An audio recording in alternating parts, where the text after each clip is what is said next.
Hello, everyone. We are back for another episode of Let's Talk About the HSC. We've got CoWorks founder Fergus on the call today. And Fergus is Mr. Essay Writing, and that's what we're going to be talking about today. Thanks for joining us, Fergus. I know that this is your favorite topic, talking about developing the skill of essay writing. Yep. That's what we've been doing for, I think it's 26 years now, Jesse. I think, no, is it 26 actually? I think it's the 28th year. We go back to 1996. Yeah. So it's racing away from us. But often when I'm meeting customers for the first time, I explain to them, well, CoWorks became famous from Fergus's reputation for supporting students developing the skill of essay writing. And I say to people, well, Fergus was semi-famous in the eastern suburbs. If you needed help with essay writing, which is basically everyone, you send your kid to Fergus. And to this day, that is something that you are very passionate about, continuing to support students develop the skill of essay writing through systems. Now, why is it that, well, first of all, why you're passionate about developing the skill of essay writing? And second of all, why is it that systems are so important for this? Well, you think of anything, everything is a system, whether it's tying up your shoes, whether it's baking a cake, or let's use the analogy of building a house, a mansion that you decide when you're older, obviously you're not doing it now. But when you're older, you decide to build a house, and all of a sudden out on the front lawn are all the building materials dumped by Bunnings. It's just sitting there. The trouble is, you haven't even looked at a plan yet. How well and how good is that house going to be if you just decide, well, I'll just give it a go. I'll see how all this stuff goes together. And very often that's the way kids write essays. I've got all these notes. I've got all these notes. I've got scaffolds and I've highlighted textbooks all over the place. I've got all these notes. The trouble is, more often than not, the notes are not designed for purpose. The purpose is to write a great essay. So how do I assemble that information so that in actual fact allows me to put the correct information in, and it also gives me some sense of structure on how I will organize that essay? And that's really, when you're doing this topic, it's usually at the beginning of your HSC. So it's very important that you start with systems straight away. And hopefully we'll talk a little bit more about it. But in answering your question, if you want to write a great essay, you've got to have a system. If you want to build a house, you've got to have a system, and it's called a plan. And the EBT has been in our business for quite a long time. So EBT stands for Essay Building Template. But coming back to that building a house analogy, well, if there was no time frame, ultimately that person, as long as they had a nice big budget, they would work out how to build that house over time. They're gonna work it out one day. We'll work it out. That's right. It might be 10 years, 20 years, but they'll finally figure out how to use a nail, how to use a level, how to lay concrete. Sure, that's right. But in the HSC, we're operating off a very finite time period. Sure. Does that link into why systems are so important? Because ultimately, and sometimes I say to students that, okay, if the HSC was in 5 years, you'll work out how to write a great essay over that 5-year period. But we don't have 5 years. That's right. You might have to do lots of trips to Bunnings too. When you up on one set of timber and I better get some more. Hopeless. And the reality is, well, okay, once we've got through the common module, text and human experience, then we're into mod A, then we're into mod B, then we're into mod C.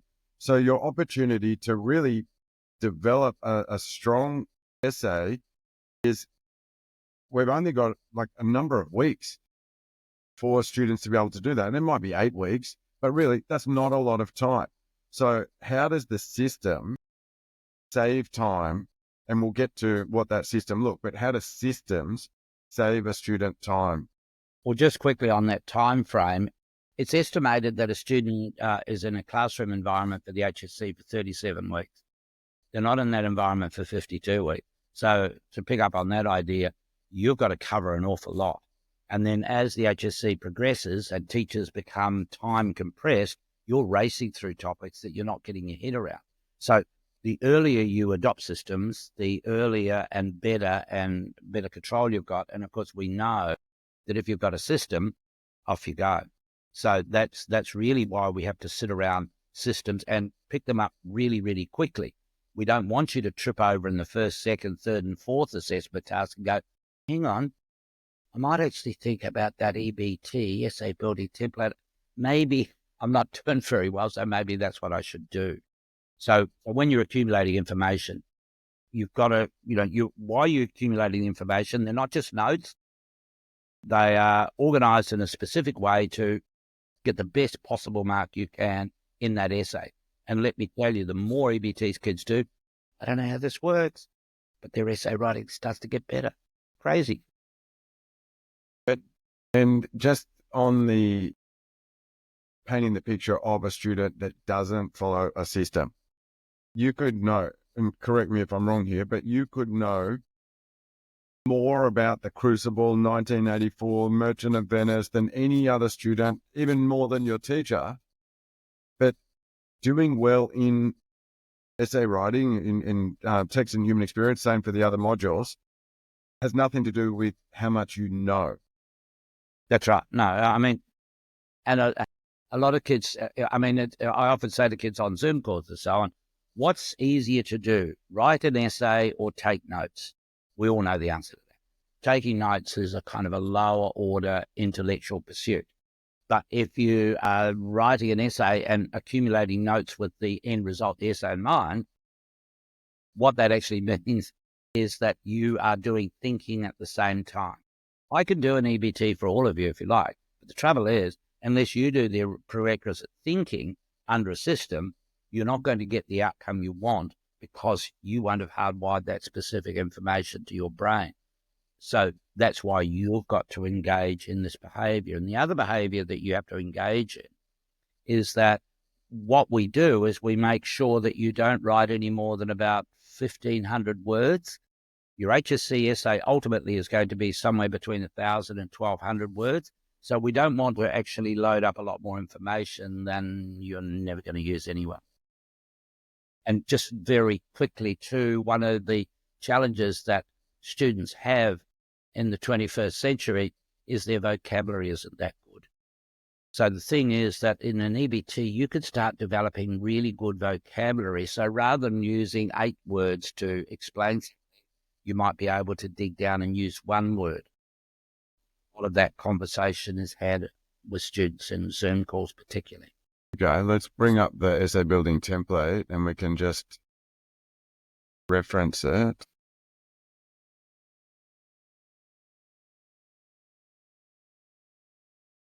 Sorry about the screen.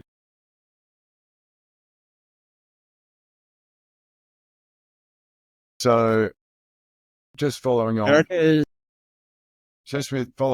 from what you're saying there, by following this system for the essay writing, you could have thousands and thousands of words of notes and ideas, but by condensing or reducing your ideas onto one page, it's forcing you to be succinct and be judicious in terms of the ideas that you're going to put forward, which is then, as a result of that, that is part of the process that is moving you towards being able to put forward your argument, as opposed to having unlimited ideas around, I just don't even know where to start here.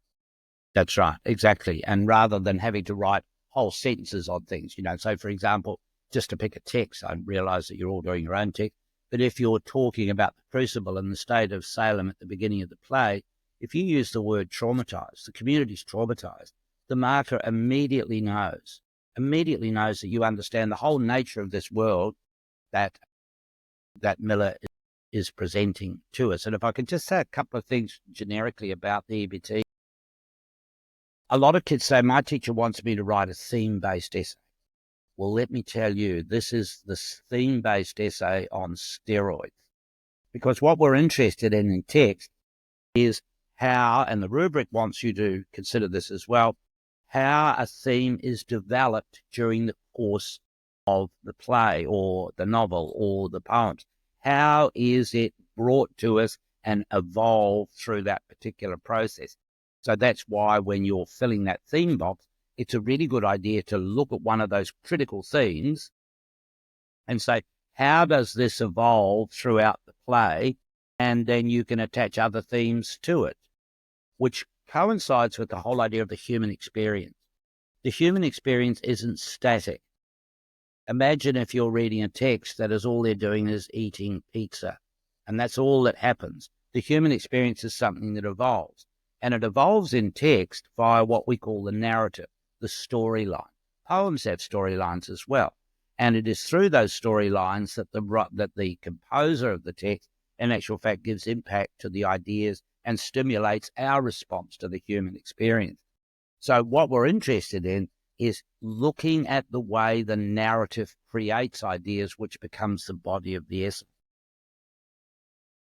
Before we press on, this is the idea of the structure. Your introduction will always come from that top line. You cannot write an introduction unless you include all those rubric features. The next section, we talk about the proposition of the idea. So in other words, when you begin a text, what are we getting at the beginning of the text? So we look at, say, a text like Billy Elliot or a text like Past the Shallows. What we're seeing is how damaging dysfunctional family life can be. So we're getting a set on that. And then we move to the development of ideas. So how do things actually evolve? So if you look at, say, Billy Elliot again, obviously the tension between Jackie, the father, and the son, Billy, causes all sorts of problems in terms of Billy being able to move forward. But Jackie suddenly overcomes that and then moves forward. So in the middle of the text, we're seeing a lot of things that are happening that evolve that idea. And then what we're also interested in is the resolution. Why kids don't think about the end of a text is crazy. It's almost like telling a joke and say, oh, sorry, I've forgotten the punchline, without the idea of seeing where the composer of the text leaves us at the end, is to completely miss the point. So it's important that this pattern is continued. And then can you scroll a little bit, Jesse? So you'll note there that when you get the ideas, we want you to create the quotes that support that. So quotes for each of those sections. And then, of course, the techniques are aligned to the quote, which, of course, you will see all of this when you look at the video lesson specifically on how to build this. And that's what the video lesson is about. It's to support you in building this particular document. Okay, so just clarifying here for our viewers and listeners out there, the top row of the essay building template is essentially your intro paragraph. That's right. And whatever the question is. Those are the rubric dot points that we're interested in. Does the kid understand what the thematic material is? Does the kid understand what the world, the context that the text is set in, which shapes the meaning? What we're also interested in is who are they writing for? And no one writes for everybody. I mean, it's like saying, Taylor Swift sings for everyone. She certainly doesn't sing for me. So you've got to be specific in who the audience for a text is. And we're also interested in the purpose of the text. So in other words, why does Stephen Dalray present Billy Elliot? Why does Orwell created 1984? Or why was Past the Shallows written? Or why is Rosemary Dobson writing these poems? We need to know that because we're learning about the human experience via these texts. And the big one, the end one, it's called the thesis statement. It's extraordinary the number of kids who will not write an essay with a thesis statement. So a thesis statement can be quite simple. It could be the human experience involves challenges, obstacles, and successes. This can be seen. You see what I'm saying? It's quite generic, but I'm showing the marker. I understand the purpose of the rubric. And any kid who starts with a thesis statement, they're on a winner because because when we mark essays, believe it or not, we're looking for things. We're not marking your essay specifically in terms of what you've written. We're looking for your adherence or sticking with the rubric requirements of the module called the human experience. So these are all the box ticking behaviors that you need to enter into. But you see what I'm saying? You've got a pattern there So this tool, in actual fact, is the accumulation space, the note taking, getting the notes space, but it also sets up the environment of the structure of the essay. So simple. And Oh, satisfying the rubric, making it easy for the marker to give you the marks. exactly. Well, when I used to mark the HSC, an A-range essay probably would take about 6 or 7 minutes to mark. By the time you're getting down to a C-range essay, it's probably taking 15 minutes because some of it sort of works, but most of it doesn't. D-range essays are great because they take about 5 or 6 minutes anyway, because the kid has no idea about what the expectations of the rubric are. Right, okay.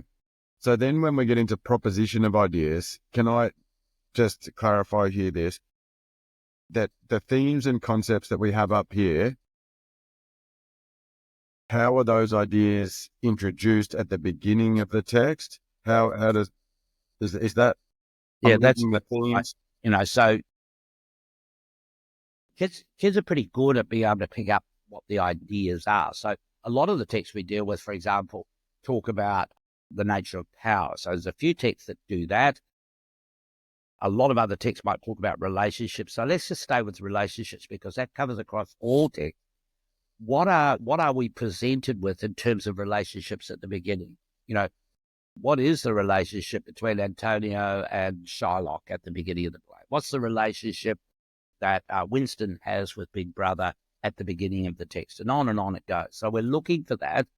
But let's say as part of our theme base, you might say, well, one of the themes is power, but another theme is, shall we say, deceit.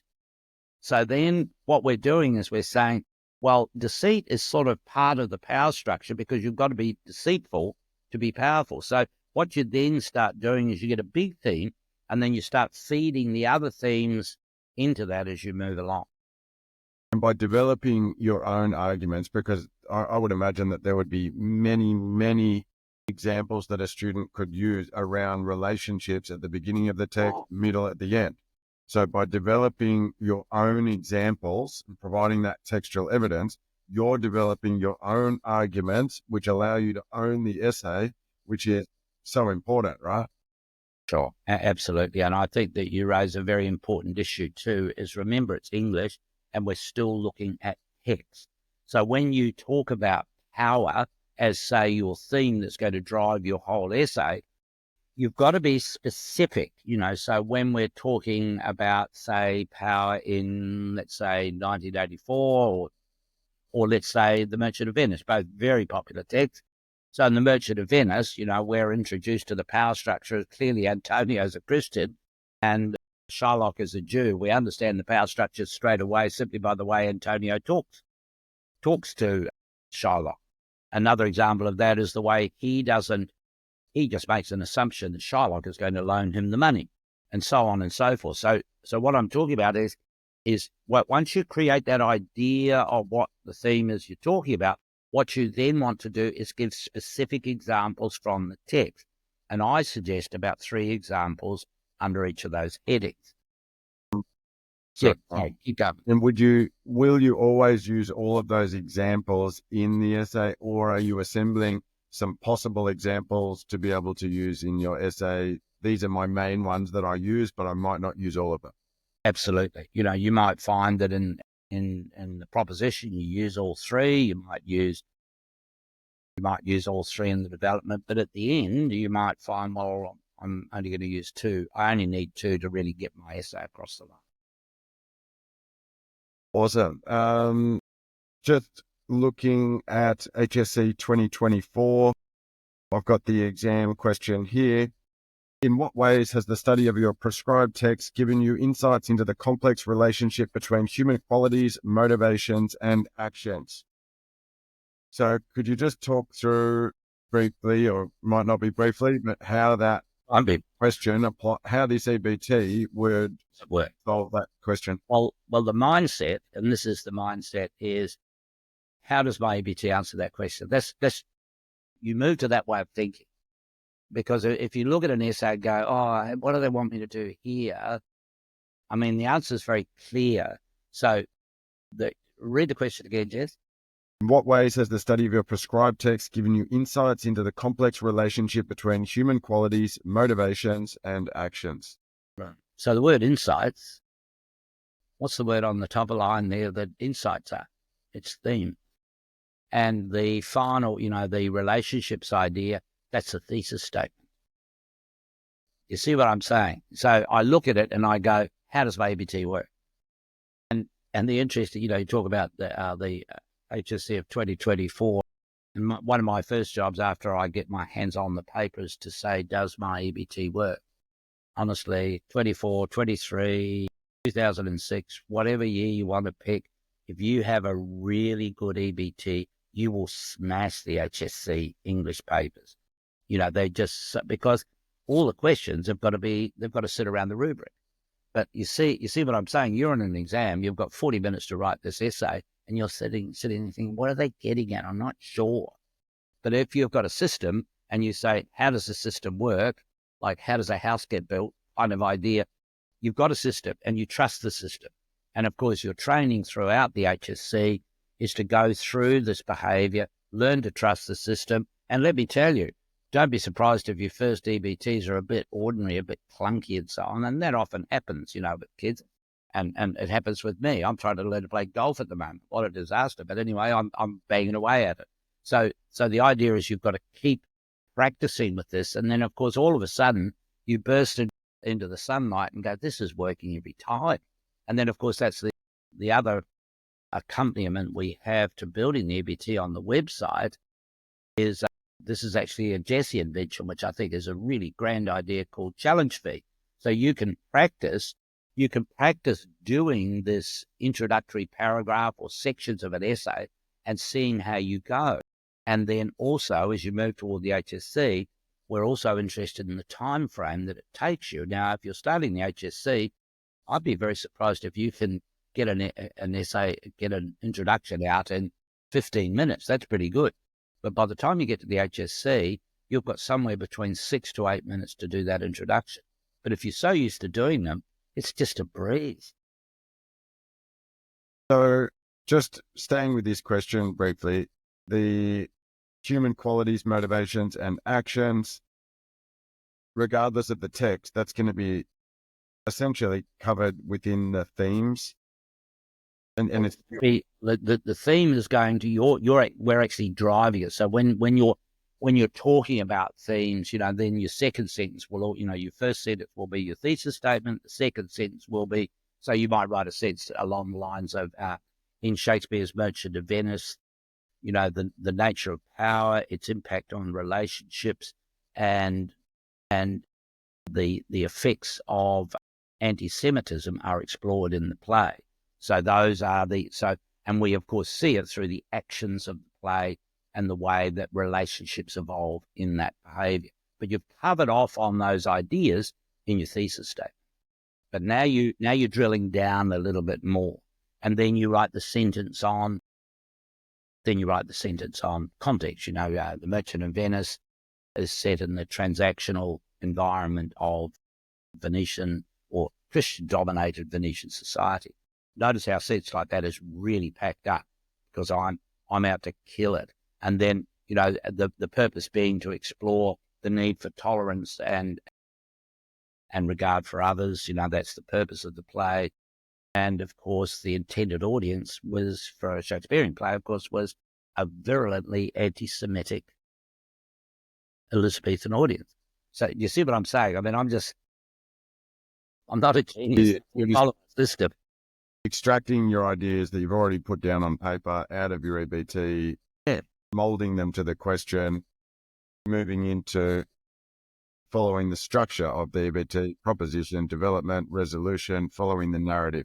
Yeah, and to go back to the behaviour of it when looking at the lessons, it's not a bad idea to start off with this particular process. When you're using the term proposition, you might start off with a very simple phrase like the play begins.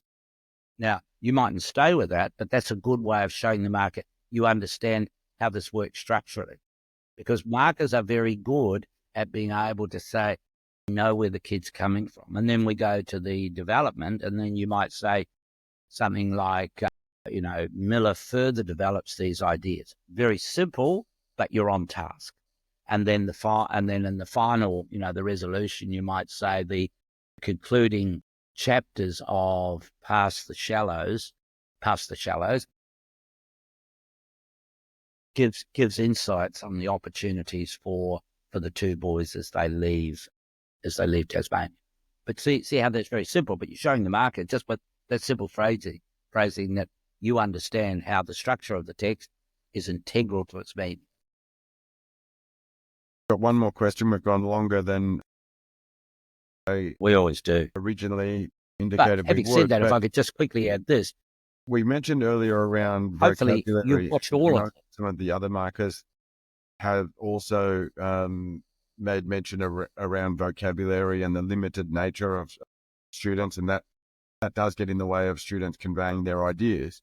But with your original essay building template, is it better just to get a completed essay building template, and then as you move forward, you can work on the sophistication of your vocabulary, your language?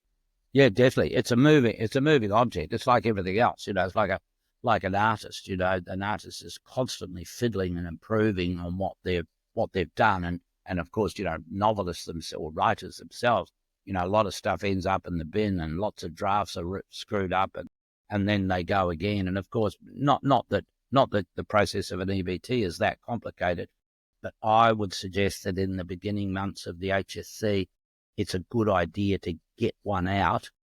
Then, with the support of the markers and Zooms and what happens in the office with the coaches and so on, over a period of time, you can start refining it. That's, that. Yeah. So get something done soon, because I know some students are, I can't do it yet. I haven't finished the text. Can't start it even. Just moving. Go for it. I mean, and we all know that, and so many texts tell us that you're better off getting in there and having a go and refining it. And I dare say, I would say that kids you should never be afraid of submitting something. You might say to yourself, well, I think it's rubbish, but you're better off saying, well, I'm going to submit it anyway, because if I submit rubbish, needless to say, you're going to get a lot of advice on how to clean that up. So in a sense, the more rubbish you put in there, the better off you'll be, because the only way we can ever find out what a student's thinking, everyone can sit there and nod their head in class like they do and pretend they're really interested, which often they're not, because I know I used to be a school teacher. But the only way we know what you're thinking and are you working within the rubric and so on is what you write. I have no idea what you're thinking unless I see it on paper. Sorry, online. Yeah. And the sooner that you make mistakes, the sooner you can fix it up. You can fix it. The support from the markers. Yeah. Way better approach instead of trying to hold it to your chest. It's got to be perfect. Get the support to help get it to where you want to get it to. That's right. And we're used to working with these systems, and I think that the marking idea of any work that you submit to CoWorks, you're dealing with people who are marking right across the spectrum, right across a whole range of schools in New South Wales, and are highly aware of what the HSC standards are. And there's massive experience. If I added up the years of the people who are marking the HSC, I suspect it would probably roll into more than 100 or 200 years of experience. Then our team of markers. Yeah. Exactly right. And we've all marked the HSC, and we're all really familiar with what the expectations are. And we just think it's a very high caliber service. But having said that, coming all the way back to the EBT is kind of where a great essay births, shall we say. This is, you've got the whole tool in front of you. And just think about it, revision. Revision when the trials come along, later in the year and so on. What do? I just look at my EBT. How long does it take to look at one of these and go, oh, yeah, I get it now. It takes about 5 minutes, if that. And just on perhaps a final note, I would also say that there are a few texts that very few schools do, and I've done an EBT on them, so I'm not talking about them all the time. What do I do before I deal with a call? When I deal with a call on a student who is, say, doing that particular text, what I do is I go back and I look at my lesson myself just to remind myself about what the key elements of the text are and how to construct an essay. That takes me about 10, 15 minutes. Just You bet. And so another final one, what we want students to do is spend 80% of their time doing the essay writing and 20% of the time gathering the data. Fortunately, the vast majority of students still spend 80% of their time collecting information, which you don't get any marks for, I might add, and 20% of the time writing. I mean, it's just really dumb. You should be spending most of your time practicing writing, making the mistakes, cleaning them up as you go along. If you're following a system like the essay building template, you're going to accelerate that process to be able to get into the essay writing much, much faster instead of procrastinating and not even knowing where to start. That's right. Exactly right. All right, Fergus, thank you so much for joining us again, and we'll have you back on the show in the studio soon. Don't believe it. I hope I've got a different shirt to wear. I'm sure you do. All right. Bye.